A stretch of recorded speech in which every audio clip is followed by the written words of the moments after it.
Good afternoon, everyone. Good afternoon, everyone. It does feel like winter, even though it's actually spring, but I'm Lisa Lynch, the provost of Brandeis University, and I want to welcome our esteemed speakers and all of you in the audience to Looking Back, Looking Forward, a symposium celebrating the acquisition of the Lilith Magazine archives by Brandeis University. As everyone in this room knows, this is a very special moment in the history of both Lilith and the Brandeis University archives and special collections. I can think of no better way to mark this occasion than a meaningful conversation that brings this group of panelists whose passions, interests, scholarship, and career paths may vary widely on the surface, yet are all interconnected through their shared commitment to Jewish feminism and Lilith.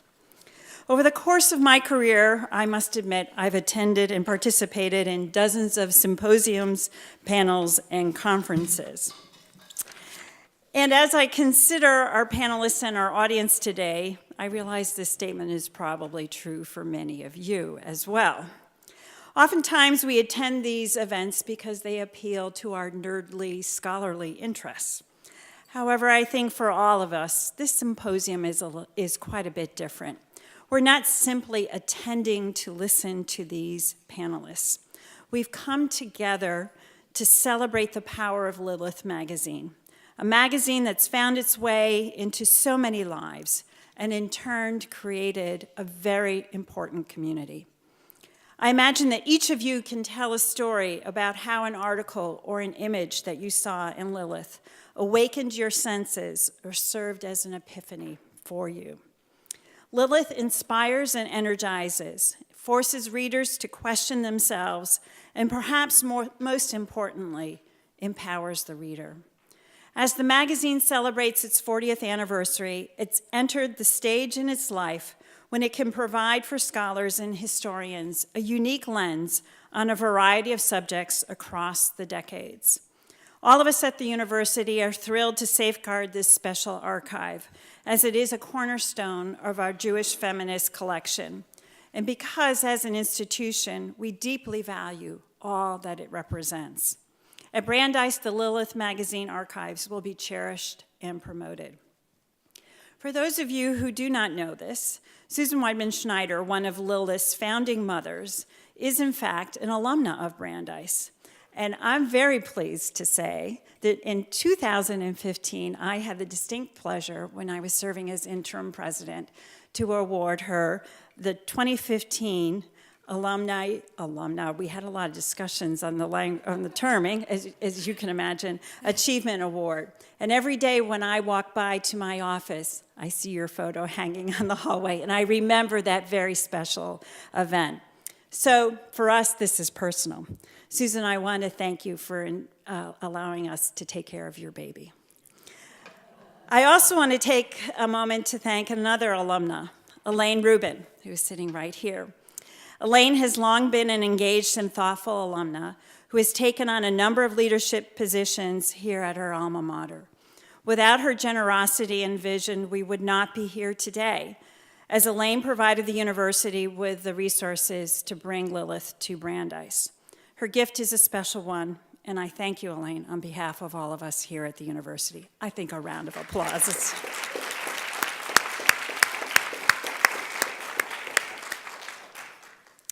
I also want to thank all of you for celebrating with us.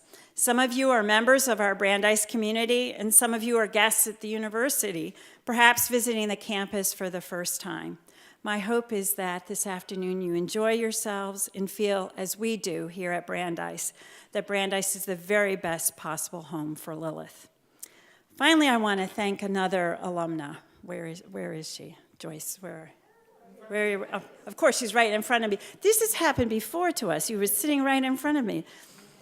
So I've known Joyce a long time. She's not only my colleague, she's also my friend. And she is Professor Emerita of American Studies and Women's, Gender, and Sexuality Studies here at Brandeis University. She is a social and cultural historian with a special interest in the history of American women. She has a wicked good sense of humor, as you're going to discover soon. After a long and well-respected academic career, Joyce produced a wealth of scholarship, and her impact on all of us is something that I think any academic would like to aspire to. You set a high bar for us, Joyce. I imagine that many of you are familiar with her work, and if not, you should. Some of her books include You Never Call, You Never Write, A History of the Jewish Mother, Television's Changing Image of American Jews, and Journey Home, Jewish Women in the American Century. There's also a lengthy list of awards and honors attached to her name, which her modesty and time keep me from detailing. I respect Joyce not simply for her scholarship, but because she's also a pioneer in the field of women's studies, especially in the field of Judaism and women's studies. She's an outstanding mentor to our students. She's a wonderful member of our community that includes, as alums, also Susan and Elaine. And she advances the cause of feminism and creates change for all of us. I want to thank you, Joyce, for playing a pivotal role in this afternoon and what this celebration represents. Joyce, I will now turn the floor over to you so that you can introduce these extraordinary women on the stage. Thank you.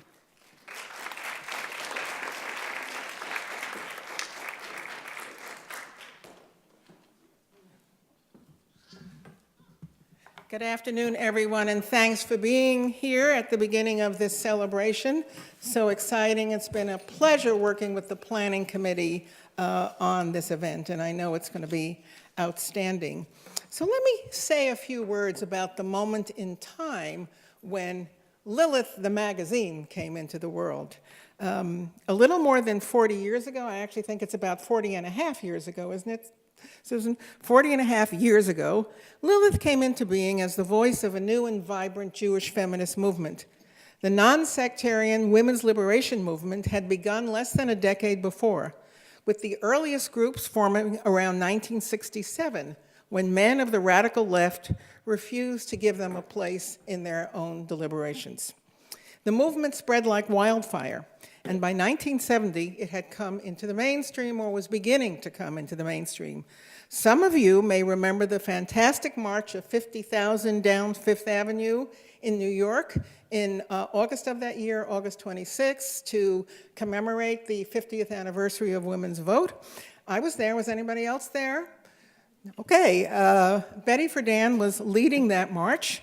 And surprisingly, Betty Friedan found herself speaking and revising the ancient Hebrew prayer that Orthodox Jewish men recited every morning. Down through the generations in history, Friedan declared, "My ancestors prayed, I thank thee, Lord, I was not created a woman. And from this day forward," said Friedan, "I trust that women all over the world will be able to say, I thank thee, Lord, I was created a woman." So in this and other ways, Jewishness and feminism had a role in the women's liberation from the very beginning. Within a very short time, women began to organize in their own racial and ethnic groups: African American, Latino, Asian. Jewish women also began to challenge men in their organizations at about this time, forming study groups, holding conferences, creating lists of demands to root out the patriarchy. We thought it would be so easy. I demand the patriarchy disappear. Ezrat Nashim, a religious study group formed in late 1971, provided the flame that ignited the movement for gender equality within Jewish religious life, but there were other groups and other events as well. 1972 was a landmark year for Jewish feminism, with Ezrat Nashim's challenge to inequality in the conservative movement and the ordination of the first Jewish female rabbi, Sally Priesand, in the Reform movement. 1972 also marked the establishment of the first feminist magazine, Ms., and the publication of the first so-called feminist novel of the movement, Alex Kate Shulman, Memoirs of an Ex-Prom Queen, landmarks in which Jewish women also played a role. The following year, another milestone of Jewish feminism took place, the first National Jewish Women's Conference in New York, which led the next year to the second National Conference on Jewish Women and the founding of the short-lived Jewish Feminist Organization. It was at the Second Jewish Feminist Conference at the Hotel McAlpin in 1974, I believe, that Susan Weidman Schneider met with half a dozen Jewish women to plan a publication that would give voice to Jewish women. These women saw the need because the Jewish press, almost entirely led by men, rejected or belittled the nascent feminist movement. Equally distressing was the fact that in Susan Weidman Schneider's words, which I found in the Lilith archives at Brandeis, in Susan's words, the mainstream feminist press, and I quote, scorned Jewish women's issues as parochial or worse, anti-feminist because they sprang from our attachment to a patriarchal religion, end quote. This parallel trivialization spurred Lilith's founding group to challenge the negative aspects of Jewish law and popular culture that circumvented women's lives. Schneider recognized that it was a propitious time to launch a journal reflecting the emergence of Jewish feminism. As the women's liberation movement has had an increasing appeal for women of all ages and all walks of life, she explained in 1974 in a document from the archives that I saw, and I'm quoting again, many Jewish women, firm in their Jewish identity, felt a growing need to apply their new consciousness of themselves as women to their lives as Jews. Lilith emerged 2 years later as the first publication exploring the changing roles and expectations of women in the full spectrum of Jewish life. In Schneider's view, and I quote, so much energy was emanating from Jewish women's films and musics and conference and liturgies and task forces that we felt we were discovering or encountering or uncovering a whole new continent that had been submerged in our collective unconsciousness, end quote. But this material hadn't been transmitted to the wider public. The first issue of Lilith in fall 1976 showcased the multiple angles the magazine would adopt to present Jewish women's achievements and the issues facing them. Schneider describes the magazine's first cover, and I love this quote, as an artist's version of the Jewish superwoman who managed to amalgamate almost all possible roles: doctor, server of chicken soup, scholar, tightrope walker, challah baker, incipient mother, Zionist stalwart. The mix prescribed the pattern the magazine hoped to follow, challenging, and I quote, how Jewish law shapes women's lives, touching on the ways popular culture articulates images of Jewish women, truth-telling about individual women's lives, inflected by the idea that if we only spoke out loud our deepest realities, all wrongs would be righted. This was a pioneering endeavor. I want to stress that, coming just 2 years after the Combahee Collective River Statement of Black Feminists that introduced what then was known as identity politics. Later it was called multiculturalism, later still intersectionality. Schneider and her group saw that within a movement of universal sisterhood, there needed to be a place for specific needs, interests, and heritage for different racial, ethnic, and religious groups, including Jewish women. Lilith was founded on this impulse, giving Jewish women a place in the mosaic of feminism. Quite a number of Jewish scholars today decry the fact that Jews have not been included in multicultural or intersectional mosaics, or some of them do. Let's amend the record right now by pointing to the historical role played by Lilith. The new magazine did give Jewish women a place at the multicultural table early on. A second point that I would make is that this was never an exclusionary place that emphasized barriers between Jewish women and others. The boundaries between Jewish women and other women in Lilith have been porous, with the magazine publishing articles of wide interest to women from all groups. And the third point we have to marvel at, Lilith is one of only a handful of feminist publications, indeed, of feminist institutions of any kind to have survived for 4 decades. How astonishing that it continues to publish issue after issue. Now, over 40 years, and that's 4 with a 0 after it. I said 40. Its pages provide a multidimensional chronicle of Jewish feminist history over this tumultuous period. Articles, reviews, photographs, fiction, poems, news items, cartoons.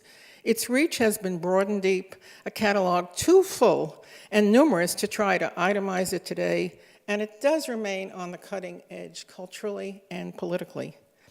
This incredible achievement is due to the commitment of Lilith's boards, staffs, and many writers over this long period, but we must single out the creativity and pure grit of one person, its longtime editor-in-chief, Susan Weidman-Schneider.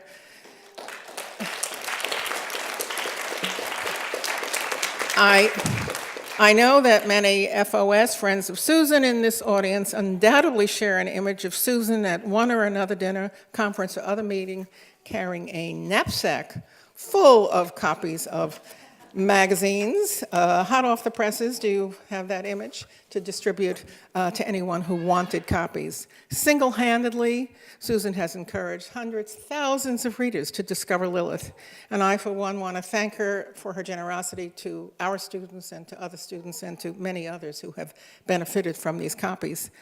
Susan's dedication has made the magazine as successful as it is, and we can only be grateful for her dedication and efficiency. She herself always credits everyone else at the magazine and emphasizes its collective ethos, as she does every time we speak. But today, let us thank her for her pioneering vision and spirit. And as we begin, I must also thank my fellow alum, Elaine Rubin. We were both 5 when we started here, right? For her generosity, which helped us acquire the Lilith papers at Brandeis. I personally couldn't be more excited at the importance of this treasure and at the fact that it will anchor what I hope will be a rapidly growing collection of Jewish feminist archives at Brandeis. And with the word archives, we must also thank Sarah Shoemaker, our wonderful archives leader, and all the members of the staff who have done everything possible to make Lilith and other collections so vital at Brandeis. And so I'm now delighted to introduce Susan and the panelists this afternoon who will offer us their reflections about Lilith, and Susan will be moderating. You have some lines in your program today, but let me say a few more things. Susan Weidman-Schneider is a founding mother of Lilith, and she's been editor-in-chief since its debut in 1976. Her major articles for Lilith have covered Jewish women's philanthropy, the Jewish stake in abortion rights, gender stereotypes, the positive effects of feminism on Jewish life, and she's been all over national media discussing these and other issues on Oprah, Good Morning America, CNN, in the New York Times, Newsweek, US Today, and Glamour. Wow, now that's something. She is the author of 3 books, Jewish and Female, the first to take a comprehensive look at Jewish women's special concerns, Intermarriage, the challenge of living with differences between Christians and Jews, and Head and Heart about money in the lives of women. Women E-News named her a leader for the 21st century. The National Council for Jewish Women has honored her as a woman who dared, and she has several other achievements, including Polakov Lifetime Achievement Award in Journalism and the Alumni Achievement Award from Brandeis. So that's Susan. And Idit Klein, couple over in the red shirt, is an activist for equality and social justice for some 2 decades. We know her well in Massachusetts. Since 2001, she has served as an executive director of Keshet, building up the organization from 1 person to an 18-person national organization. And under her leadership, Keshet has developed many programs, including a comprehensive training curriculum for LGBTQ inclusion, and trained educators in hundreds of Jewish communities around the country. She served as executive producer of Keshet's award-winning documentary film, Hineni, coming out in a Jewish high school. She's just been so active, it would be hard to summarize all that she's done, but let me say that she received the Joshua Venture Fellowship Award for Young Jewish Social Entrepreneurs. She's been a board member of Join for Justice and was honored by the Jewish Women's Archive with the Women Who Dared Award and named to the Forward 50. Rachel Kadish, am I pronouncing that right, Rachel? is the author of several novels, From a Sealed Room and Tolstoy Lied, a love story, as well as the novella I Was Here. Her work has appeared on NPR and the New York Times. She's received fellowships from a variety of places, many, and I believe that she now teaches in Lesley University's MFA program in creative writing. That is correct. Okay, want to make sure it's a fact, a true fact. Okay, she has a forthcoming novel, so excited. It's called The Weight of Ink. It's going to be published very soon, and maybe she'll tell us more. I won't say the little that I know about it. But if I might, let me just read you two statements about Rachel's previous work. The first is from her novel, about her novel From a Sealed Room, and this is Elie Wiesel, and I quote him. He says, "I am taken by the poignancy of its voice, by its evocative imagery. I hope it reaches many homes and many hearts." Toni Morrison had this to say about that book: "A gifted writer, astonishingly adept at nuanced narration and the politics of passion," and there's much more that I could say about her writing. Susan Schnur was a Lilith editor for 30 years, and most recently, she has gotten the title senior editor. She has rabbinical ordination from the Reconstructionist Rabbinical College and describes herself as a recovering rabbi. Maybe we'll hear more about that. And has founded 2 synagogues in and near Princeton, New Jersey. She's also a clinical psychologist, not a therapist, that's underlined, with a full-time practice, especially for female graduate students, because they are terribly underserved. Susan is a writer as well. She wrote a series of hers columns for the New York Times and other pieces, and she's proud to be a co-author with her daughter of 2 Jewish children's books. I think you have the names in your program. And about her daughter, she says, "I have an Orthodox lesbian daughter who continues the work of pushing moral boundaries in Judaism." And Susan added this, I just think it's important to say this today, about herself. "I have 2 refugees and 2 immigrants living with me because all of us in this room are trying to figure out how to be part of the solution." Lori Hope Lefkowitz holds the Ruderman Chair in Jewish Studies at Northeastern University, where she is professor of English and director of the Humanities Center and the Jewish Studies program. Her many books include, and I give you some of the titles: In Scripture, First Stories of Jewish Sexual Identity, Shaping Losses, Cultural Memory in the Holocaust, Textual Bodies, Changing Boundaries of Literary Representation, and The Character of Beauty in the Victorian Novel. She publishes wildly, well, Lori. Yes, you do. In the field of Jewish feminism, was the founding executive editor of ritualwell.org, and she's also the founding director of Kolot, the RRC Center for Jewish Women's and Gender Studies. And under her direction, Kolot developed the Rosh Chodesh projects for teenage girls. She's been a senior Fulbright professor and Golda Meir scholar at Hebrew University, and was awarded an honorary doctorate from the Reconstructionist Rabbinical College. Much more I could say about Lori and each of the panelists today. Do know we have a great group of people.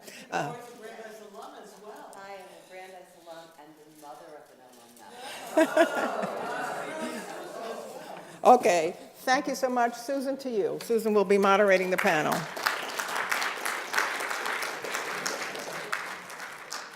I'm not getting up to the podium. Am I live? Excuse me. First of all, thank you so much, Joyce. That was absolutely wonderful.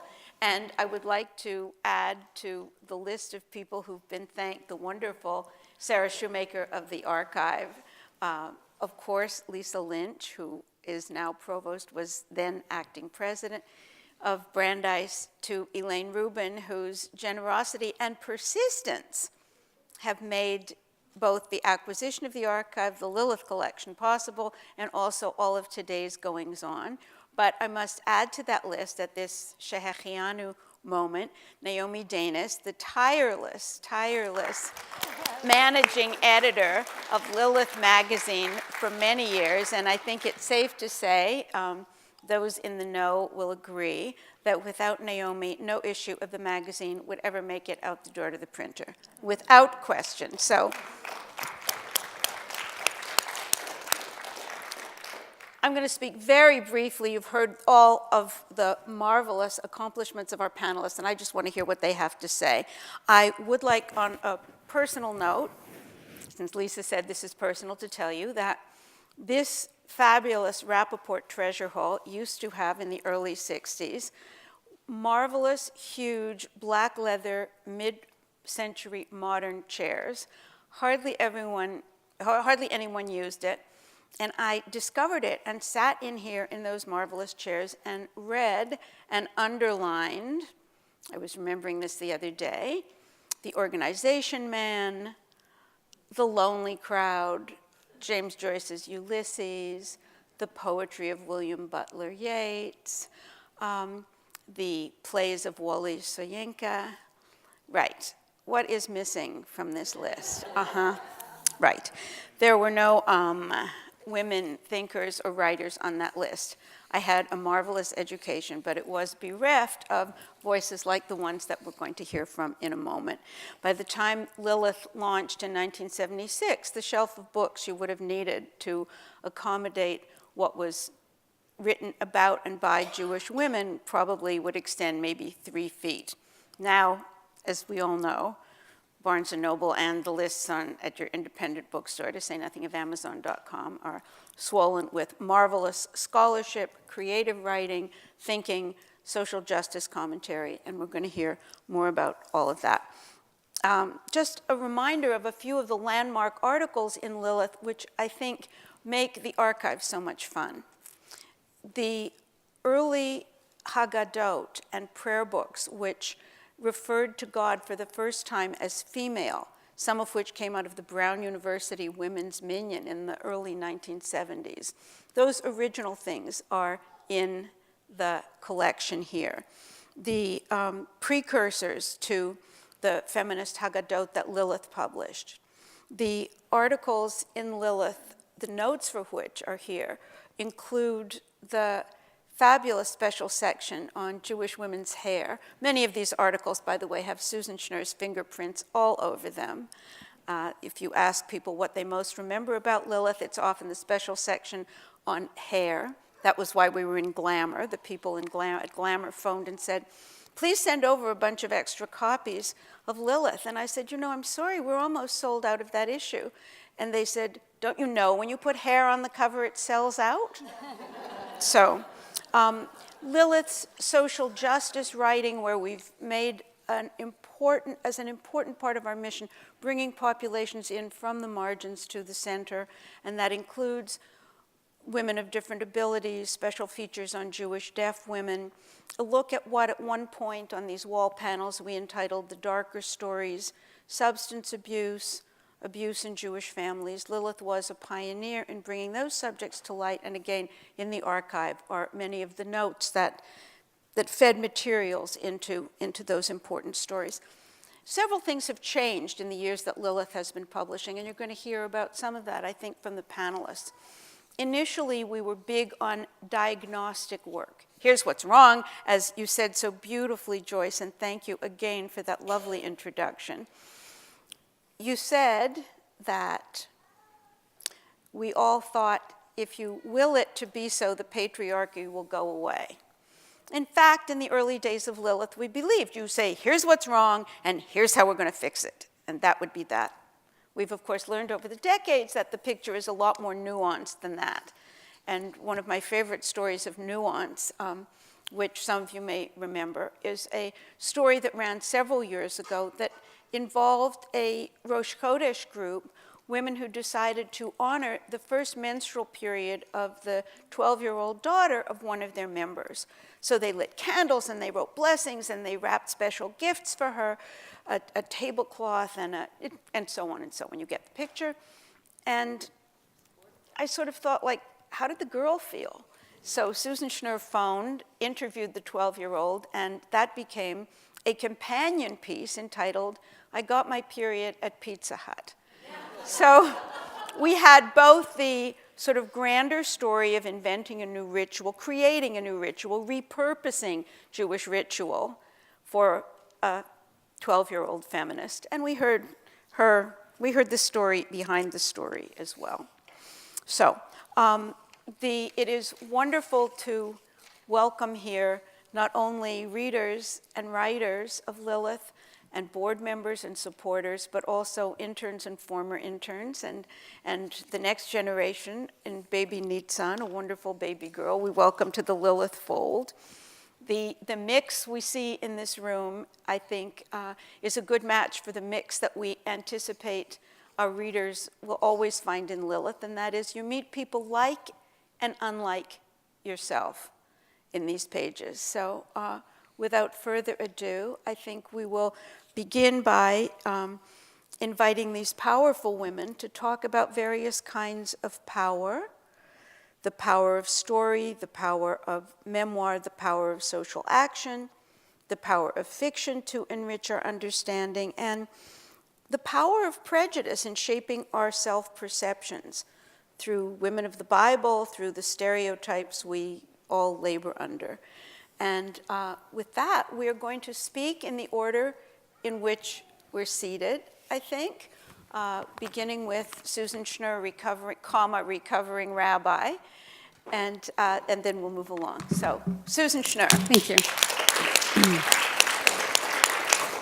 So I was at Lilith for 30 years, and I retired exactly a year ago.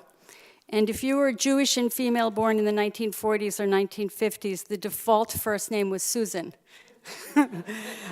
Everybody is named Susan. So I referred to Schneider as Schneider, and I was Schnur. I'm talking about Lilith in the past here, although it's still clearly vibrant and going on, because I'm taking a very narcissistic view here of my experience at Lilith. I wrote my first piece for Lilith in 1987. That was the year my daughter was born, and she turns 30 this year. I was a visiting professor at Colgate at the time and had just finished a series of weekly essays for the New York Times, so I had a good number of fairly sexy job possibilities in front of me. Schneider was newly disseminating the idea that the acronym JAP, JAP, Jewish American Princess, was both anti-Semitic and misogynist. I was teaching a class in Jewish identity in which students were keeping journals, and their invocations of JAPs in these journals were rampant. So I wrote a piece for Schneider about this, and she invited me to come on board as senior editor. I had already founded one synagogue in Belmead, New Jersey, and would found a second 10 years later on my 40th birthday in Princeton. But being a pulpit rabbi felt to me like being a parrot chained to a stand. I didn't like the implicit hierarchy of the rabbinate, nor the tragically low level of Jewish literacy among my congregants, and out there in Yenemsville more generally, which often made me feel like a preschool teacher. And then there was the extravagant problem of Jewish prayer. I do firmly believe, in line with Kant and Beethoven, that there is a sacred circuit from sky to earth, from the starry heavens above to the moral law below.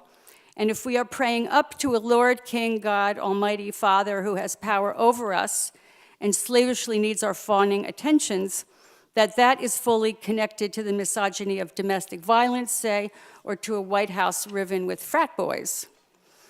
In any case, I need some water. Can you give me anything? Thanks. Thank you, Laura. Speak a little bit slower. Oh, I want to make sure I'm just 8 minutes, but I'll speak slower. Okay. In any case, despite being offered more conventionally, perhaps glamorous jobs at that time, I joined the staff of Lilith. I absolutely saw it as a calling from on high, a paper pulpit in which I could hitch my Jewish feminism to a broader medium and work to reach Jewish women across the US and Canada, so many of whom felt profoundly alone with their experience of living inside these hot tensions of their loyalty to Judaism on the one hand and their unfathomable experience of female rupture on the other. One of the most gratifying aspects of working at Lilith was always hearing readers' and writers' gratitude for us. That was always there. The magazine made Jewish women feel, whether they were in Duluth or Asheville or Portland, Maine, or even New Jersey or LA, that they were not alone with their sense of invisibility, that they weren't crazy, that the magazine had their backs, that they could count on us to hold up a mirror that saw and validated their struggle with Judaism and their valiant remedies. Their sense that ceremonies, for example, for women's felt rites of passage didn't exist, that gay or trans or non-white folks or differently abled women deserve Jewish inclusion, or that many Jewish organizations dissed us, or that we were eager to have solidarity with feminists and other faiths. Even today, if I meet a woman who discovered Lilith in the 70s or 80s or 90s, she will say to me, "You have no idea how important and transformative this magazine was for me." We were an Axis Mundi. I want to talk really personally about what it was like, how it was feminist and gritty on a day-to-day level in the office, because the political was and always will be decidedly personal. One, we generally had not enough money, and that's very feminist. And we each one of us did the job of 3 or 4 people. That's definitely a feminist experience, though this snag has improved considerably, I think, over the years. 2, the day-to-day office was extremely non-hierarchical and inclusive. We really walked our talk, largely because of Schneider's feminist commitment to horizontalizing power. Interns' ideas for stories were always taken very seriously. We made them feel heard, even if their ideas were harebrained, because we held to the ideal that listing in the direction of inclusion and validation was always the right moral path, always better than listing in error in the other direction. I remember Hadar Dubovsky's first day as an intern. We had hundreds of interns. I don't know if any of you know her. She was at Barnard, and she came in the first day, and she noticed that Naomi in those days had, around her desk, she had walls and a door, whereas the interns sat in our cramped open space quarters. So she came in ranting, "This place is hierarchical, it's infected with the patriarchy, I'm not coming here tomorrow unless those walls are taken down." While she's screaming, a fax comes through, which was a Dear John, Dear Jane letter from her then girlfriend, and she starts weeping, breaking down, and we comfort her, bringing her tea and tissues and our maternal love. And I felt like that moment really encapsulates the insanity and the intimacy that has always been the Lilith offices. Schneider was always incredibly hospitable to any story idea that I had. Whatever manuscript I wanted to accept, whatever Jewish female hobby horse I was on at the moment, she was entirely welcoming, which is an amazing thing. I remember going through a Wiccan phase, which was very important to me in terms of theology, and also in terms of interrogating issues of female embodiment. And I had just come back from a weekend in which a whole batch of naked women, we were drumming and chanting, and we had brought Persephone back up from the underworld, which was really a basement in Warwick, Rhode Island. At the time, we had this horrible, demeaning building manager. Is that right? Street. Whoops, at 250 West 57th Street. And he used to come into the office, ridicule our needs, pointlessly wave his dick. And this was before mansplaining was a word. And so I demonstrated what my weekend had been like, because everybody was always interested in what happened to any of us, by smudging some sage and leading us in a chant, which was "Big blonde building schmuck be gone." Big blonde building schmuck be gone. Big blonde building schmuck be gone. In any case, a few days later, he was crossing 57th Street in front of the building, and he was struck by a car and killed, which was terrible. We decided that the goddess was still too powerful, that it was not yet safe for her to take over from the enfeebled Yahweh. Our office was as messy as a frat house, but Naomi and Schneider always sacralized lunch, pushing aside the alps of books and manuscripts and coffee cups on the long beat-up walnut table. There was always that chair that had no bottom. There was a thin cushion. We didn't throw it out for 30 years, but we always said to people, "Don't sit there, it has no bottom." Naomi would bring homemade salads and cakes, and we'd offer up whatever we had. Generally, I just cooked Kit Kat bars. That was my specialty. And we'd share a good enough lunch. It was importantly Hamish. For an hour, the world always simply stopped. This is Schneider's gift in particular, being radically present in the eye of stress and storm. We used paper towels from the bathroom as napkins, sometimes twice-used paper plates, but Schneider would tell jokes, use Yiddish, which always was intermittently reinforcing for my allegiance to her. And interns and assistants, the graphic designer at the time, would share what was going on in their lives, what they were thinking.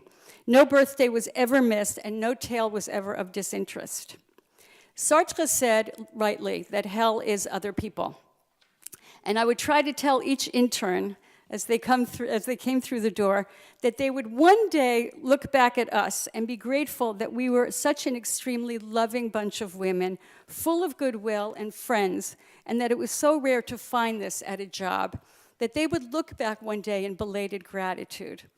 Certainly one of the things that kept me at Lilith so long was the tremendously loving nature of Schneider and Naomi and Mel and Lindsay and Leslie and Lori and Sarah, Eve and Yona, Amy and Rose, all of the interns who were just really, really nice human beings.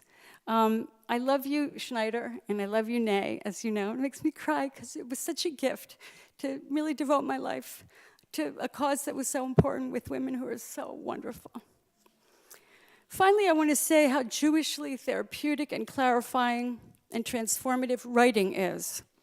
In each issue of Lilith, we offered up the stories of 12 or 15 actual Jewish women. I worked editorially and very lovingly and respectfully with every author as a feminist commitment. In many cases, we had amateurish stories. We paid poorly, and we were committed to accepting a woman's manuscript if it simply had an important idea in it, even if it was not written at all professionally. And we would midwife these inchoate ideas into something deeply empowering for every author that worked with us. Lilith really was my paper pulpit, a rabbinate for me, a moral calling, helping transform Judaism into something beautiful and plausible for thousands of Jewish women. It will probably take another millennium for the goddess to overtake the patriarchal god, because the arc of the moral universe is unendingly slow. But I was always so grateful to be alive during these extraordinary moments in history when Jewish women could begin for the first time to see and feel the presence of our own North Star, egalitarian, inclusive, festive, embodied, activist, affective Judaism. In my 30 years at Lilith, we also saw each other's children grow up. And I mean specifically Naomi's and Susan's and mine, but other people's children too. And nothing is holier than the longitudinal witnessing of one another's lives, of one another's short lives unfolding. Naomi, we were all with you during the time when your husband died, and the funeral was heartbreakingly packed with your kids' young friends. The Lilith presence was with me when my son underwent chemo and radiation therapies. We did a really fun sleepover at Nay's house when we did all of these panels that you see here for the exhibit at Hebrew Union College. And I think now you have 4 grandchildren? Yeah, amazing that we have 7 grandchildren among, what'd you say? Oh, 4.5. 7.5 grandchildren among us. All this support makes great meaning. Am I coming through? All of this support makes great meaning out of life. Am I okay? Is it coming through? All of this support makes great meaning out of life. Ariadne Lieber worked on a story with us in which she wrote a Shema that I like to think of as the Lilith Shema, and it kills me that I don't think there's any congregations out there using it. It really does what we need it to do theologically with only 6 words, and I think 2.5 of them changed. So I want you to go back home and use the Shema.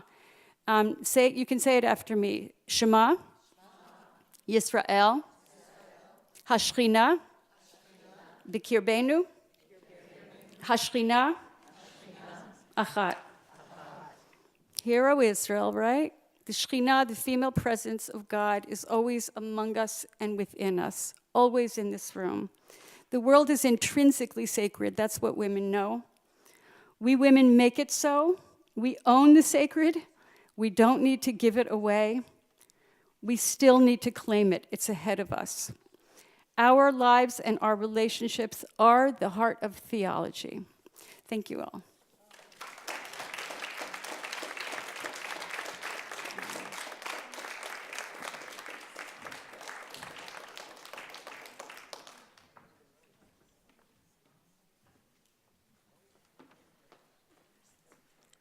Wow. Okay, talk about belated gratitude. Can you guys hear me okay? if I'm too quiet, just wave at me, okay? Belated gratitude. I was sitting there watching Susan Schnur make some notes on her paper before, and I just had this moment of, I know that handwriting from all over my articles when I was an intern at Lilith Magazine, and that's how I learned to start to learn to be a writer.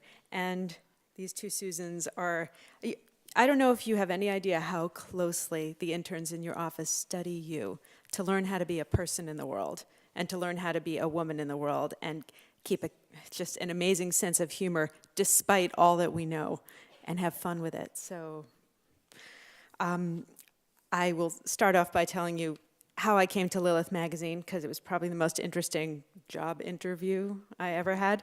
I was in a cave, literally.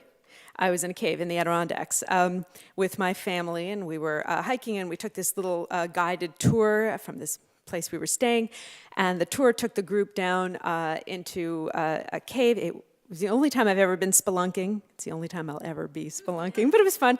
And he had us all turn off our flashlights. He said, this is the ice cave. It was a big underground chamber. He said, you want to know what pitch dark is really like? So we all turned off our flashlights and stood for a minute. It was pretty impressive. And then he said, turn on your lights. And I said, oh, hold on a second, because I had just been working with a bunch of kids, and the other counselors and I had memorized this poem, The Cremation of Sam McGee by Robert Service, which is sort of a funny ghost story in 15 verses. I still knew it by heart, and I thought it'd be fun to do this in the ice cave. So I did. There was he 4? Was he 6? There was a little boy who got so scared he put his flashlight on in the middle of it. That was Lincoln. And then he was okay, and we kept going. And then we came out of the cave, and I started talking to the boy's mom, and that was Susan Schnur. And I started talking about what my interests were, and by the end of the conversation, I think I had an internship at Lilith Magazine. So I talk about improvisational. And when I came to work there, I mean, I think I learned a lot about how to improvise. I was told by Paula then, when you answer the phones, people don't know how big or small a magazine Lilith is, and they think women's magazine, and they call up and they say, I'd like to speak with your health editor, your food editor, and we didn't have So what Paula taught me was, she said, when that happens, don't say, we don't have a health editor. Say, I'm going to put you on hold for 1 second, put them on hold, count to 10, come back and say, health desk. And so that's, was a big life lesson for me, fake it, but improvise and be ready to be whatever is needed, because you work with what you have. So I'm going to jump from there. I want to talk about what writing fiction means to me and why I find it such a powerful and engaging thing to do. For me, what I love about fiction is it allows me to tell the truth. And I know that may sound really odd, because what novelists do is we tell lies. We're big fat liars. We make up pretend people, and they walk around doing pretend things. And so that may seem really wrong, but I'm going to pull something from Toni Morrison, who talks about the difference between fact and truth. So you can talk about all the human facts, the dates, the places, all of that. Or you can talk about the truth of what it feels like to be a human being, why we act the way we act, how we're sometimes driven out of fear or jealousy, or how we act out of love. And when I know if I were a memoirist, I would be speaking differently. If I were, a playwright, I would be talking about what playwriting can do. But for me, when I stick to the facts, I sometimes feel that my view is limited, in that if I'm trying to write, let's say, a biography of someone else, I need to be careful, because I can't say, then she thought this, because how do I know? And it's not my place, and I want to be respectful. And likewise, when I write, memoir pieces, and I've written some, I still feel personally like I'm being protective of something or someone. I can't tell that story because I don't want to get that person in trouble. I don't want that person to sue me. Or even, when we write about ourselves, we can't walk all the way around ourselves and see our own flaws necessarily. And I feel like my view is limited that way, maybe just because I'm not geared that way to write memoir. But when I write fiction, I don't have to worry. These are pretend people, and you can go all those layers deep. So, like when you read Tolstoy, what Tolstoy does, writing about characters, there's what someone says, but underneath that, there's what they think. And underneath what they think, there's what they really think. And underneath there's that other vague feeling that they have that you can't quite put into words, but you're kind of acting on it, but you don't want to acknowledge it. And you go all the way down under, and that is the human truth. That's what it feels like to be a human being, and that, I think, is what fiction does at its best. Now, here's the thing. Most Jewish women that I have seen on the screen, and still many on the page, are not given their full humanity. Still. They're caricatures. They're often explored only 1 or 2 layers deep. I mean, we've made a lot of progress, and that there are a lot of books now that go very deeply in, but sort of traditionally, the Jewish mother is still carved on the American psyche as Philip Roth's mother, or even Henry Roth's mother. I know I'm supposed to love the book Call It Sleep, but my problem with it was always that the mother is never forgiven for being a human being with sexuality. So and even Sarah Silverman, the comedian who is so smart and so outspoken, has said that she never gets to play anyone who deserves love on screen. As more Jewish women write, we naturally allow Jewish women characters their full humanity in art, and the hidden and layered lives of Jewish women begin to show up on the page. There is so much work still to be done to bring Jewish women's lives onto the page, or to put it in a positive way, there's so much to play with. We have all of Jewish women's history to play with. If you're interested in historical fiction, which I am, we have this amazing unvoiced history to work with. I'll quote Susan Schnur, one of hers columns, a line that's always stuck in my head because the writing was just so good. You talked about taboos and prohibitions are there to plunder and get drunk on. We have all of Jewish women's history to plunder and get drunk on. And that's one of the things that I was after in this new novel of mine, which is called The Weight of Ink, and it's coming out in June. And I wrote the story of a 17th century Sephardic Jewish woman who has one of those incandescent minds. She has a mind that is built for philosophy, and she grew up in the same Sephardic refugee community as Benedict Spinoza, and that community excommunicated him, and Spinoza had a very difficult life, but as difficult and dangerous as it was for him to speak about what either was or wasn't atheism, all the more so for a woman. And not only that, what a woman at that time would have had to do to access learning. When women, even Christian women, let alone Jewish women, were not given access to learning Latin, to read and write Latin and things like that. In my novel, my character, Esther Velasquez, and her brother are brought to London in the house of a blind rabbi who's an Inquisition refugee. And the brother is meant to scribe for the rabbi, but that falls apart for various reasons. And Esther is put in the role of scribing for this rabbi, because he can't write for himself. And she's given access to books and writing, and just writing instruments that a woman would normally not have. And she respects and loves the rabbi who took her in as an orphan, but he naturally limits her access to what she can do with reading and writing and study. And he's blind. And that means that if she writes something other than exactly what he dictates, he doesn't know. Virginia Woolf, I believe, said anonymous was a woman. In this case of the story I'm telling, the 17th century woman isn't anonymous. She writes under false male names.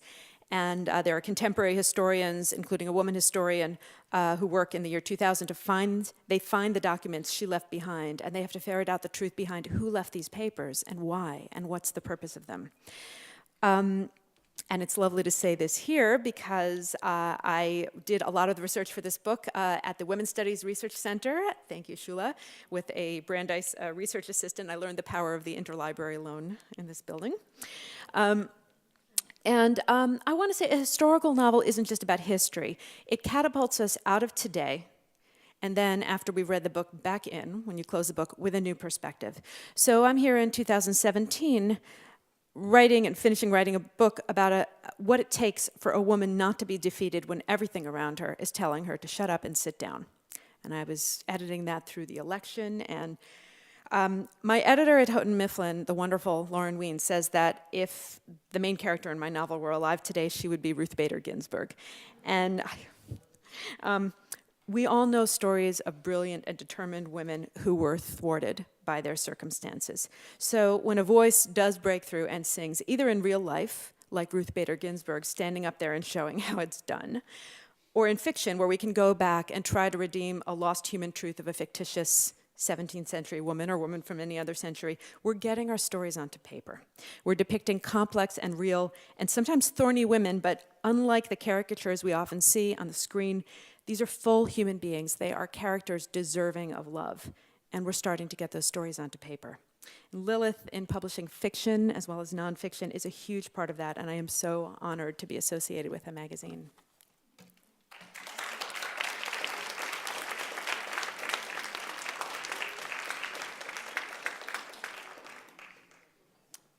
Klein. So I was not a Lilith intern or a Lilith staff person, but I think I represent another important constituency. I've been an avid Lilith reader. And I have to say that Lilith, from when I first discovered it, when I think I was 18 or 19, my first or second year at Yale, I came upon the magazine at Yale Hillel. I always saw Lilith as one arena in the Jewish world where marginalized voices were at the center. And that always felt so important to me. Lilith has always been an arena where LGBTQ Jewish voices have been part of the conversation. And Lilith has always understood that misogyny and sexism are part of a larger system of oppression, including homophobia, transphobia, and heterosexism, and have understood that the movements for feminist rights and LGBTQ rights are stronger together.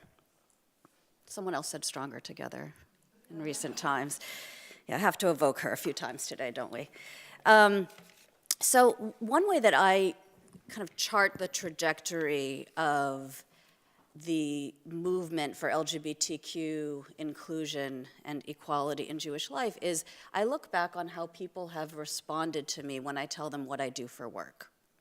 So in my early years, in the early 2000s, when someone would ask me what I did for work, and I would say, well, I run an organization called Keshet, and we work to make every Jewish community a community where lesbian, gay, bisexual, and transgender people can feel at home, I would often get a quizzical look, and one question would be, gay and lesbian Jews, are there many of you? I would get the question,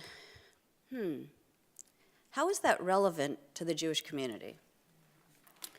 Or I would be told, often by a rabbi or a synagogue president, well, you know, that's very nice, but that's not relevant to my community because we don't have any gay and lesbian Jews.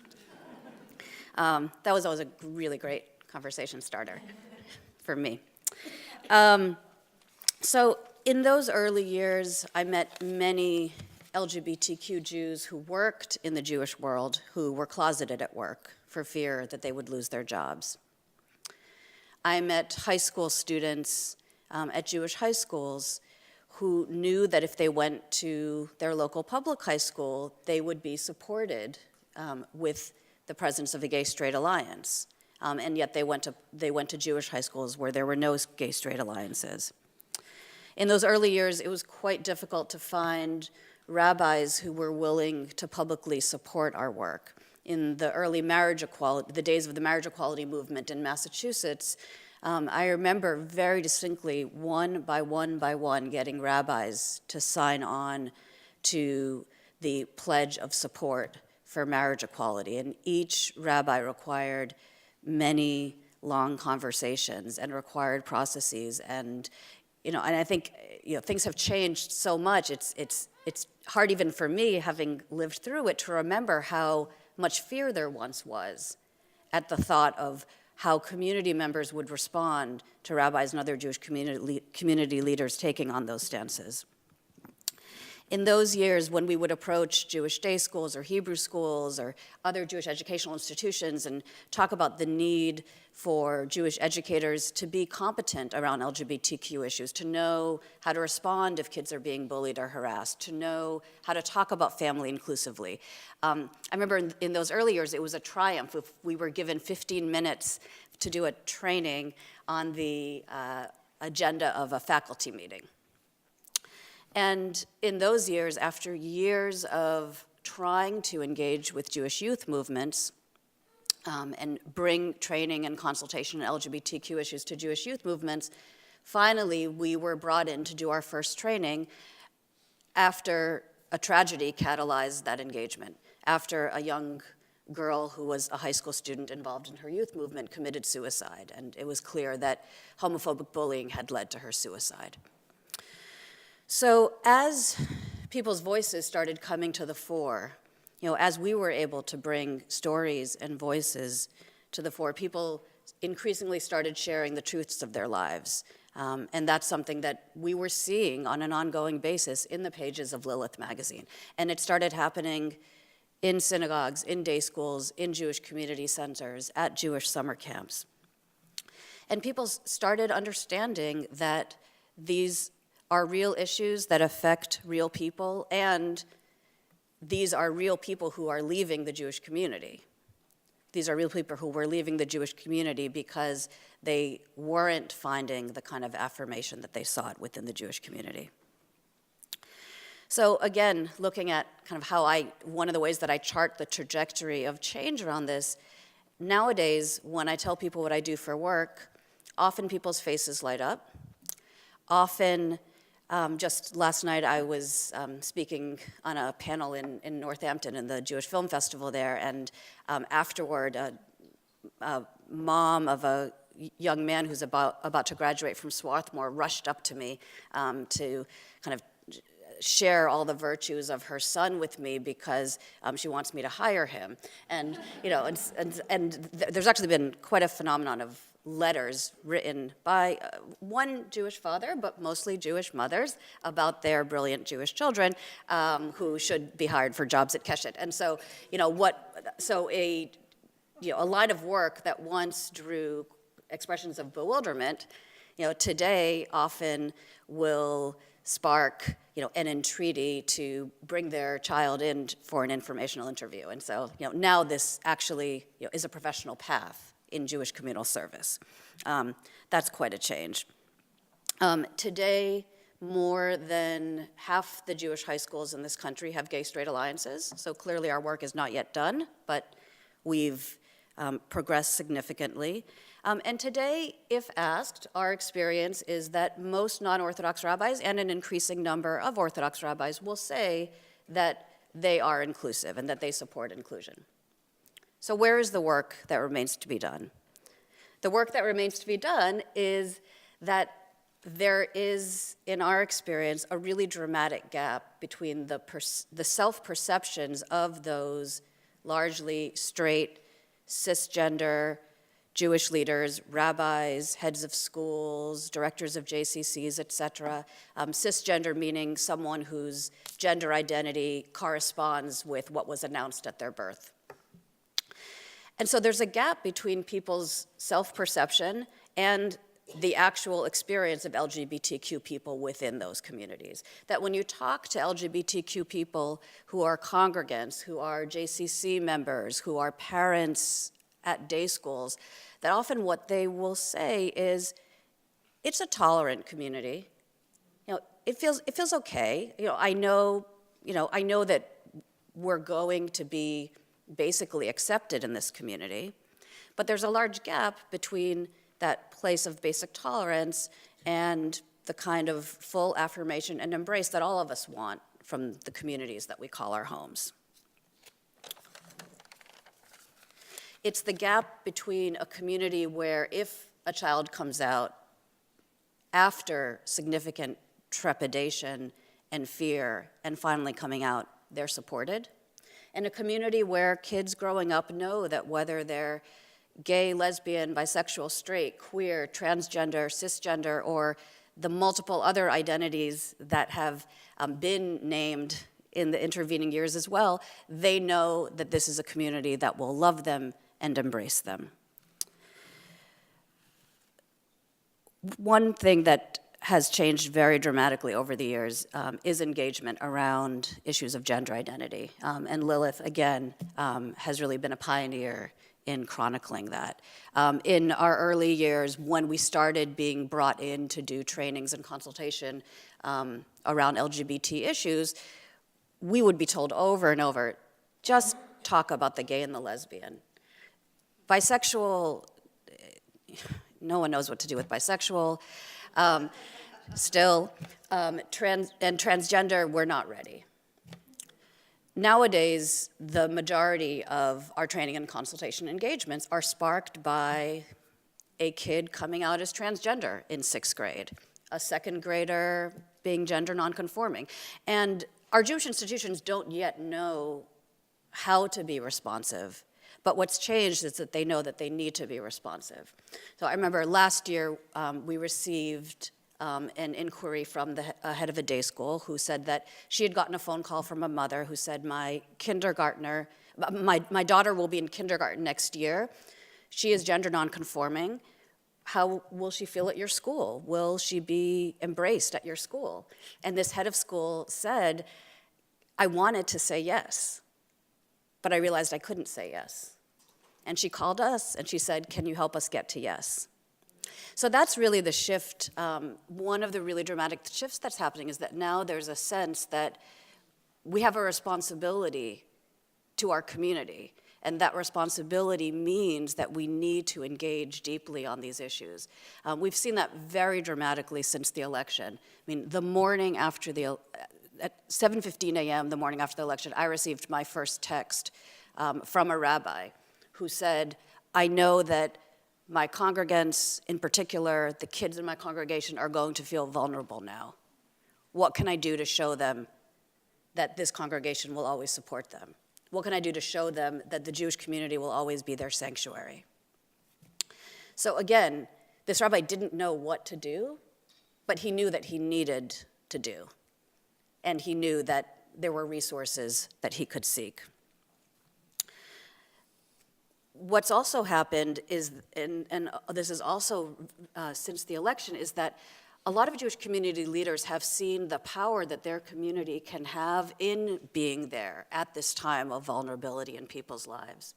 A couple of days after the election, we heard from the director of a college Hillel.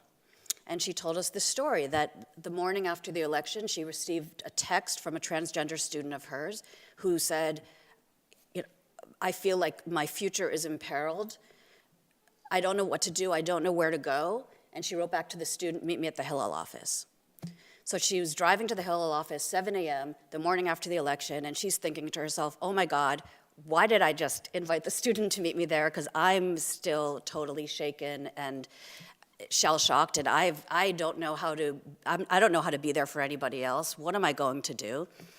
And as she walked into her office, she said that she nearly stepped on an envelope, and she looked and picked up the envelope and opened it, and inside the envelope there was a packet of LGBTQ Jewish Safe Zone stickers that she had ordered from us and that happened to arrive the day before, so they were there. And her student walked in and she opened the envelope and held up a sticker, and it has a rainbow Magen David and says LGBTQ Safe Zone, and she said to her student, look, this is a reminder that there is hope in the world. This is a reminder that we are part of a bigger community where there is hope. And I think about that story a lot because I feel like, the day after the election is a day that I'll always remember where I was. And I think all of us can probably say that. And this student will always remember that in that moment of fear and vulnerability and a sense of just real terror and uncertainty about his future, where did he go to find support and where did he get support? In a Jewish community. So, what I return to when I think about the work that remains, my touchstone really are the LGBTQ Jewish teens that we work with. We bring together LGBTQ Jewish teens from around the country for Shabbaton weekend retreats. It's a time of support and celebration. It's a time for leadership skills training. And it's a time for these kids, as they tell us again and again, for these kids, it's their only time of feeling like they're in a place where they can be fully themselves.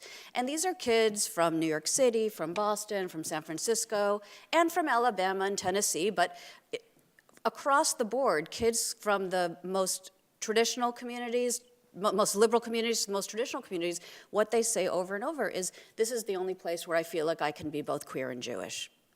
So what that tells me is that we are still living in a world where LGBTQ Jewish kids feel the need to retreat from the rest of the Jewish world in order to feel like they can be their full selves. So our work will continue until they no longer need to retreat from the Jewish world, but can experience that everywhere in the Jewish world.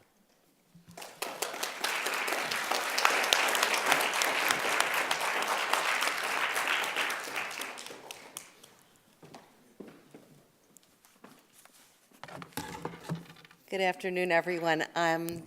It's very moving to be here back at Brandeis, a place I spent much time in years ago and then was here as a parent, and very moving to know that Lilith Magazine, which has been so formative in my own life, will find its archival home here as well. And it's moving to listen to these colleagues and hear your stories and to be among you. So I brought for show and tell an issue of Lilith magazine from 2 decades ago, 1996, when I think it was one of the first looking backward, looking forward retrospectives for Jewish women's studies. And in that issue, I'm a much younger me. I keep looking at the photograph longingly. A much younger me is quoted as saying that Jewish women's studies, which really was pretty new still back then, was a marriage of mamzerim, which the author of the article translated as a marriage of stepchildren, but some of us know what it really means. Where Jewish studies and women's studies were both born out of existential commitments that demanded recognition as worthy areas of interdisciplinary research. That marriage created a cohort of Jewish feminists who, I think almost by definition, have been both academics and activists. And the academic and the activist have been mutually informing in all of the decades since. So you've heard several people from this spot today refer to Jewish mothers and Jewish American princesses as stereotypes that are feminist issues in popular culture. What I teach, among the things I teach as a Jewish feminist scholar, are how foundation stories, like those in the Bible, establish patterns that wear ruts in the cultural psyche, such as the pattern in the Bible of the barren mother whose desperation, longing, and sense of loss evolved from its biblical origins into the powerfully influential stereotypes of Jewish motherhood. Or the youngest Jewish son in the Bible, beloved of the favorite mother, often foppish like Joseph, or controlled by his mother like Jacob, and how these initial figures were so often reiterated in our narrative traditions that they informed a characterization of Jewish masculinity in the West for many, many centuries with dire consequences.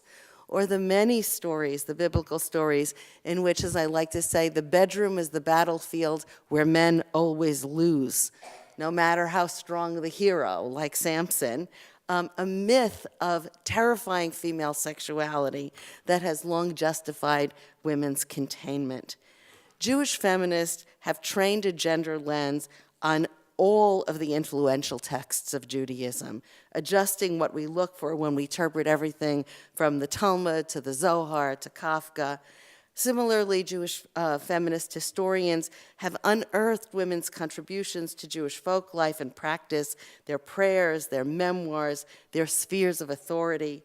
Jewish feminism has changed the questions that sociologists pose of the Jewish community. Every field in the humanities and social sciences has been revised by the contributions of these scholars. And these innovations were informed by and went on to shape every dimension of Jewish practice, from life cycle and holiday rituals to ceremony to prayer to the arts and to popular culture. At the same time, and in partnership with this research and critical analysis, liberal Judaism underwent sea changes. And Lilith magazine, I would say, in large part due to the combination of brilliance, intelligence, perseverance, hard work, and the graciousness of these two Susans. It was Susan and Lori back in the day were the two names that everybody had.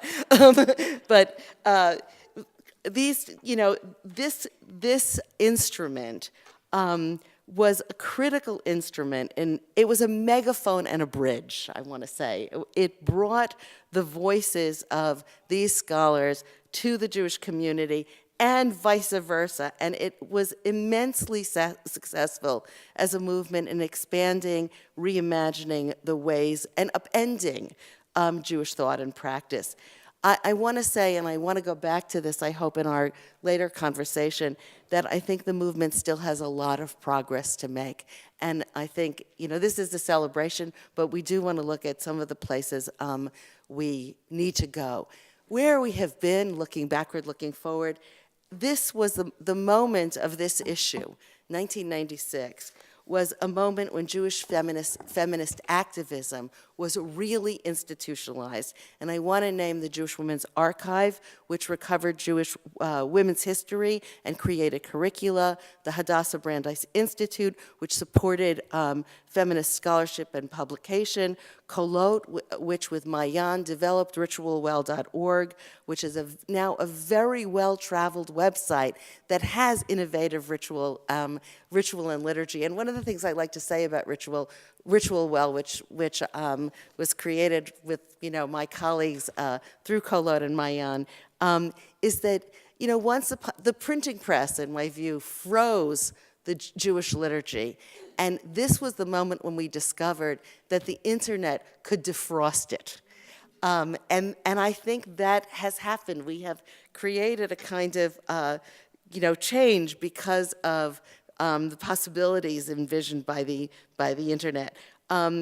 We created the Rosh Chodesh Project, a proactive program modeled on Jewish women's consciousness groups. In the days of consciousness groups, Jewish women had Rosh Chodesh groups, and then at the moment when Reviving Ophelia told us all that teenage girls were mean and teenage girls needed remediation, these Jewish women said, no, we need to do something proactive. We need to gift them with consciousness-raising groups, teach them about Rosh Chodesh, which was a time-honored Jewish women's festival, their relationship to the moon. We created a curriculum, and all of this was being institutionalized. So there was JWA, HBI, Kolot, Mayim Chaim, created this feminist mikveh. And I remember in the early days of Jewish women's scholarship, the one thing we said is, we can fix everything, but we will never fix the mikveh.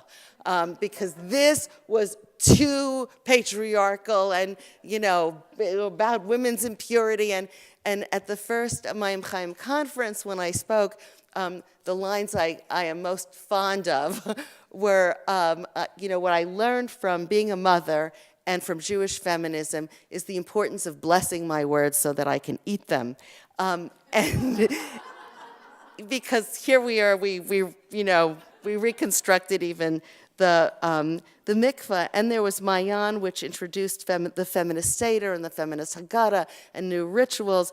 There was Project Kesher through Beit Binah, which brought education to women and Jewish women's education to the women of the former Soviet Union. Benot Eish had long been quietly setting a Jewish feminist agenda, and then Keshet was developed with a dedicated mission to all kinds of gender inclusion. So, this was happening. Jewish women's studies was happening in the academy, and all of this institutionalization and activism was developing. While that was happening, slowly but surely, I think Jewish feminism was changing the look of liberal Judaism. So if the Simchat Bat was necessary for women of our generation who couldn't imagine not welcoming our baby girls with the same energy and devotion that sons were welcomed through Brit Milah, beautiful ceremonies were created, and the bris paled in comparison, where anyone ever wanted to do was get to the bagels. So, the ritual of the Simchat Bat reinvigorated the meaningfulness of the bris. And similarly, the Miriam's cup, I think, was, in addition to the Seder table, and the feminist Seder created opportunities for more serious engagement at family Seders.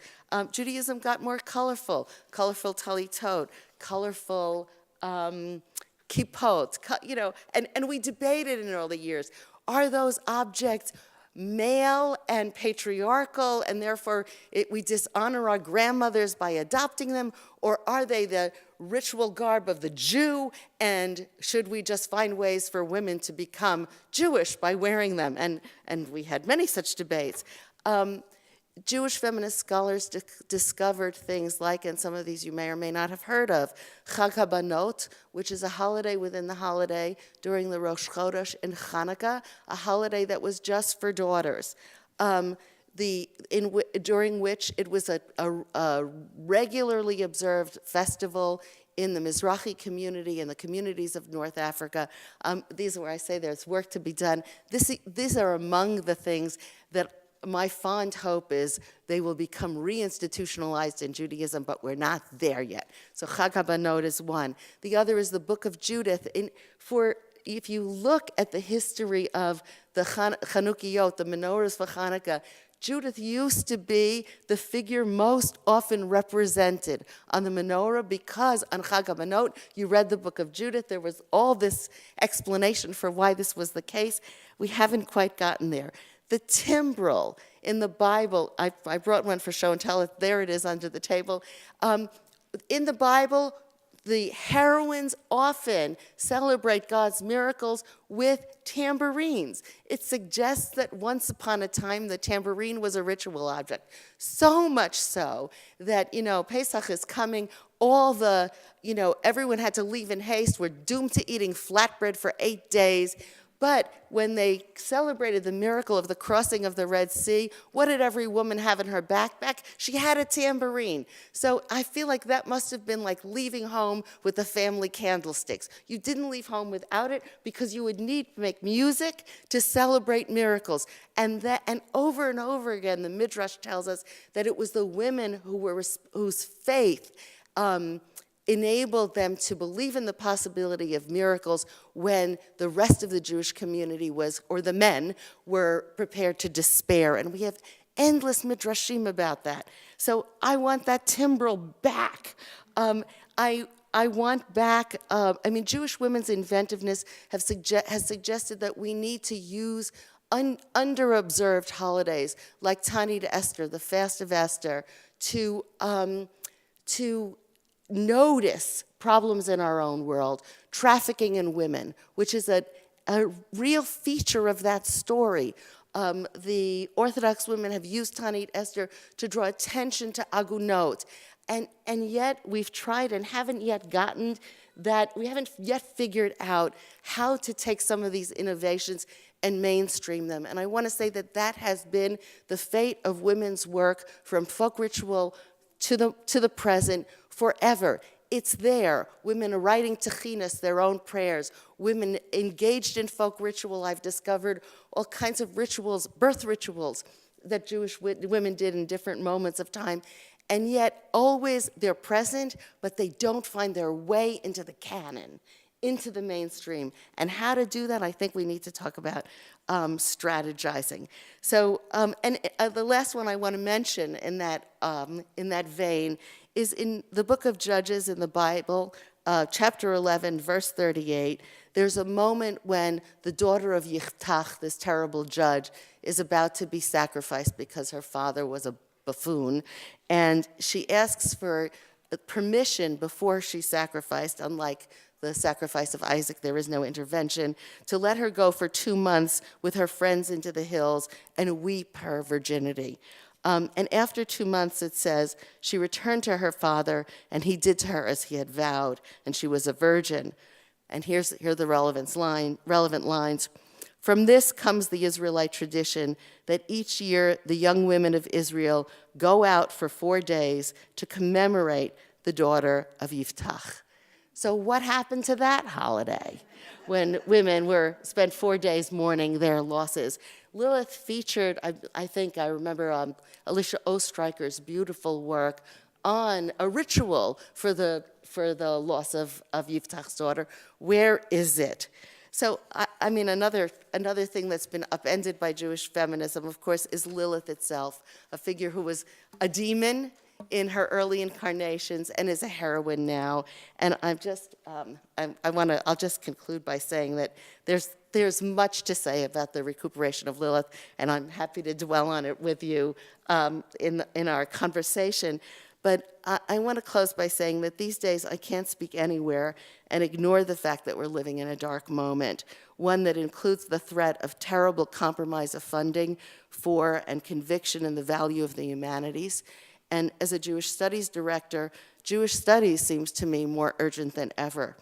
So from the principle of welcoming the stranger, echoed at every Passover Seder, because we were strangers in the land of Egypt, to the words of the very Jewish Emma Lazarus, who spent her volunteer time helping refugees, Jewish refugees, integrate in New York. And her words on the Statue of Liberty: "Give me your tired, your poor, your huddled masses, yearning to breathe free, the wretched refuse of your teeming shore."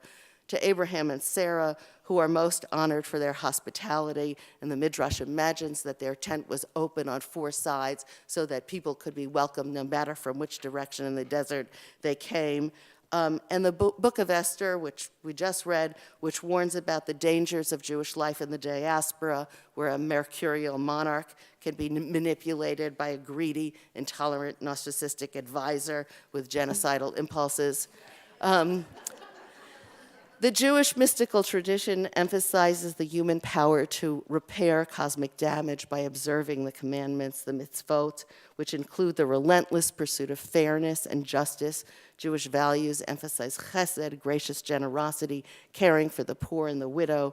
The Book of Ruth celebrates the landowner Boaz, who munificently observed the laws to leave the corners of his fields for the needy gleaners, and whose marriage to Ruth was going to, we know, will lead to messianic redemption.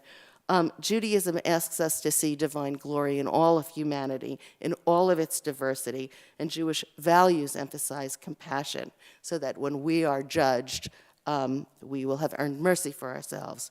But I want to say, really at the end, that what we learn from Jewish feminism is the example of resistance and perseverance.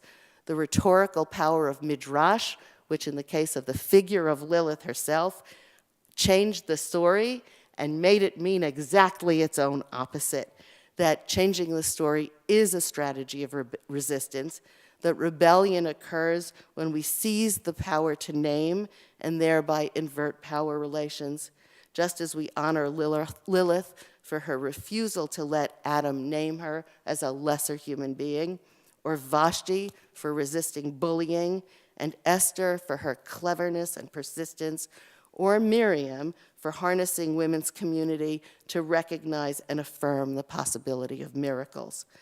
Jewish feminism exemplifies the power of heroines of resistance. Jewish feminism has infiltrated Jewish studies courses, and on a parallel track, from the revival of Rosh Chodesh to the Simchat Bat to new wedding rituals, no aspect of the life cycle or holiday cycle of Judaism has been untouched by the work of Jewish feminists. Thank you.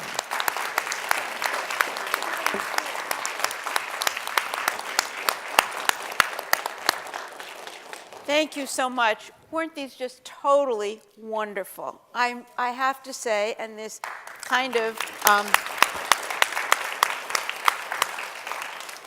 I won't say this gives the lie to what Joyce Antler said, but certainly no publication is created by one person. And you can hear, and we have in the room Amy Stone, one of Lilith's founding mothers. None of this happens, springs fully formed from the forehead of Zeus, to quote another tradition. So we're particularly grateful. Thank you so much, Lori and Edith and Rachel and Suze, for these tremendously powerful insights. And I was thinking as you were speaking, Lori, there's a terrific line from a new book by Rebecca Solnit, not Jewish, but a good thinker nonetheless.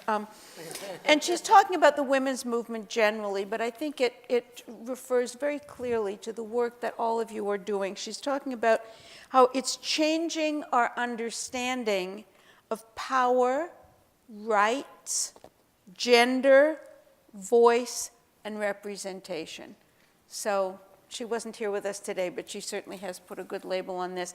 I'm curious to know, and we're going to open this up to questions and comments from all of you, and then we're going to break for wonderful refreshments and toasts.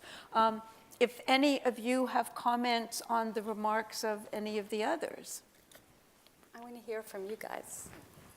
Right. So we have a microphone going to be passed by but some people may not be able to extract themselves to stand at the mic, so Sarah also said that she had a mic to pass. Is there a passed mic as well, Sarah, or this is it? Okay, I've been corrected. I love that. I'm going to bless my words so I can eat them. Thank you, Lori. Hi, I'd like to hear more from Susan 1, Susan to the right, about how you actually started the magazine. Because we haven't really heard about who these founding mothers were.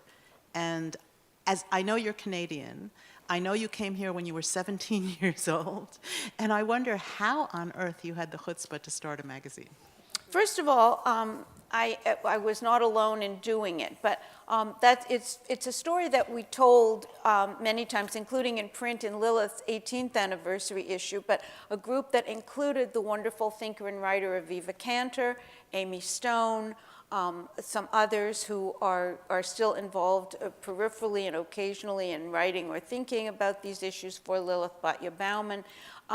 It's given the constraints of time, I won't say much more than that it was a real sort of coming together of various forces. When Lilith was a gleam in our eye was the moment when there was a burgeoning women's consciousness and a burgeoning Jewish consciousness. And certainly all of us at that moment identified strongly, both as women and as Jews and as change makers. So the Lilith thrust for making change, including changes in Jewish law, I mean, you'll see when you're having your cocktails and your wonderful, yummy snacks, please look around at the panels on the wall, a kind of decalogue of the issues that Lilith covered in its first 20 years. And that really gives you a sense of what the engines were that were driving us at that moment. How to have Jewish law become more just, how to make sure that all voices were heard. Much of what we've heard today really then still were the concerns we had, and as Lori reminds us, plenty of work still to be done. That's sort of the cheap shot answer. There's more to be said. We gathered in coffee shops. We didn't have any money. Amy Stone and I created a ledger, which is in the archives, a brief commercial announcement for the archive. The first foundation to offer us some support was also the foundation that had funded Response Magazine, who had a wonderful Jewish women's issue in the early 1970s. And they said, we're happy to help underwrite your first issue, make a budget. Now, all of us had had media experience of various sorts. Not any one of us had any business experience. It would not be the same today, Helen.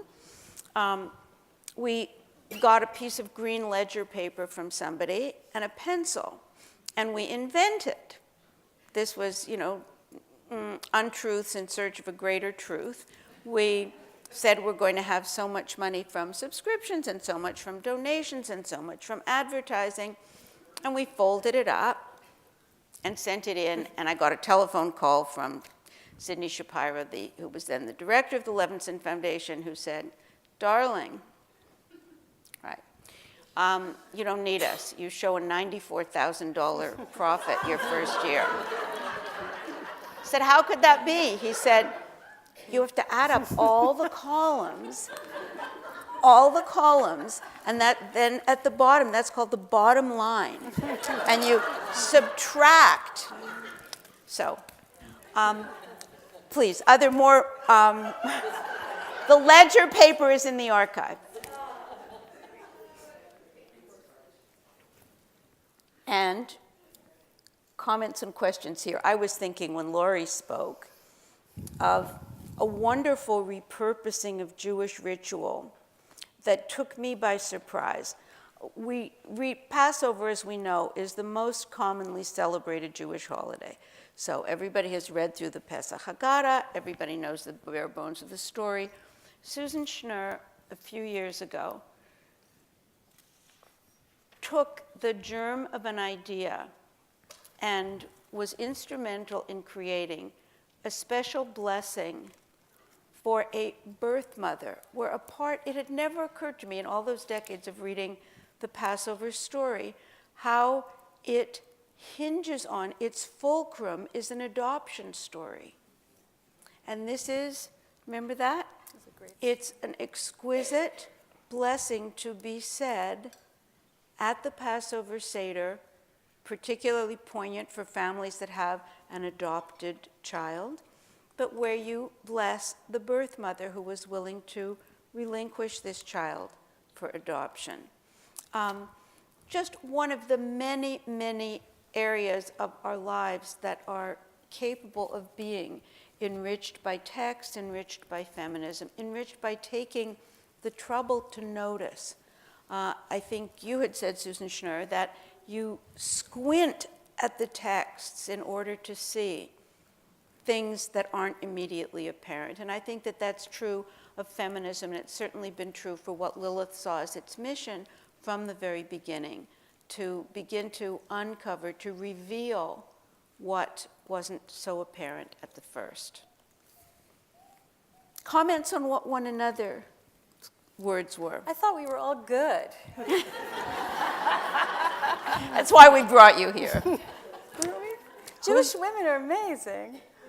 Who's ready to read Rachel Kadish's novel? This is True Confessions. I was sent an advance reader's copy, too thick for me to carry in my suitcase. There's a question This back there, I is- think. I'm sorry. Is somebody else speaking? This is the best symposium I've ever been to. I have been to too many. And it was interesting, it was eloquent, it was spirited, it had deep thoughts and stories. I just want to thank you for a fabulous symposium. Thank you, Shula. And I hope somebody is recording it, because I think it deserves to be part of one of the Lilith issues coming up, because it was marvelous. It'll be in the archives, okay? Thank you. I want to just say 3 things briefly after that. Does everyone see that they've got this with them? Yes. This is very interesting. And I wanted to sidle up to Elaine during the talks, but she would never tolerate that because she doesn't want anyone to disturb anything. But if you read the first paragraph, it says, Brandeis University Archives and Special Collections, this is without glasses, is home to Jewish feminist collections representing feminist luminaries, publications, and organizations from E.M. Broner, that's Esther Broner, the novelist, Aviva Cantor, whom you've mentioned, and Marcia Friedman. Does everyone know who she is? Who does not know? Just raise your hands. Okay, raise it high. Good. You'll go to the archive and you'll learn about her. Very, very important person. She brought feminism to Israel. To Lilith magazine. And then it says Hadassah. And then it says Mayan, which was an organization in New York. And then it says, and Advancing Women Professionals. I didn't know that that was really a deal. A deal? That it's going to happen. It's happening. That is amazing. That is totally We're amazing. going to hear toasts from Elaine, who will explain all. Shula. Elaine will explain all. But I just want to say that Lilith is going into the archives with her sisters. It's not a tiny archive. This is a rich archive. Do you want to say something before? Yeah, Elaine is going to greet us. Number and 2 say story. things. I have a niece who's quite young, and she's, I think, 13 now, 14. And at the Seder, many years ago when she was like 4, there was an orange on the Seder plate, as there always is in our house, which is something which I think you introduced. And somebody said to her, why is there an orange on your Seder plate? Someone said to the gathered crowd, why is there an orange on the Seder plate? And this 4 or 5-year-old said, I know. And she told the story of why there is an orange on the orange plate, a story that has so many different origins that you have tried to clarify what the real story is. I only say that because I don't know who taught it to her. They teach it in preschool now. They teach it in School now, okay. My point, Elaine, is to tell the story, that's all. This is my story, Elaine. And so what I want to say is that I think that the ideas of Lilith are in the general culture, that are in the general Jewish culture that have come into the home and come into the day schools. My last story is about Tova Hartman in Jerusalem, who has created the synagogue called Shira Chadasha, which tries to be a feminist Orthodox synagogue, and as far as I'm concerned, it is. So the last time I was there, I said to Tova, what a great place this is. This really embodies everything that I think is important. And she says, no, it doesn't. I said, what do you mean? She says, we're never finished. She says, I'm sure there's lots of contradictions here. There are lots of things to find out. So what I liked about all of your presentations was that you're thinking about the success, but you're also thinking about the future. And we all have to be that way. We can never rest on our laurels. And Tova Hartman, watch for the spring issue of Lilith Now on Press, features an article by Tova Hartman. You weren't even my plant in the audience. Thank you all for being here.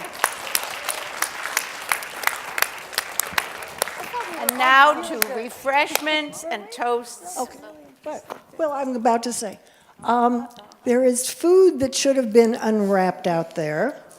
There will be the pouring of liquids to be suitably in your hands so we can have a toast which I will orchestrate as soon as you have something in your hands. And the assumption is that we could go on and on and on and on, but some people, it's a school night and all that sort of thing. But while you're here, part of your task before I call you back is to make a new friend.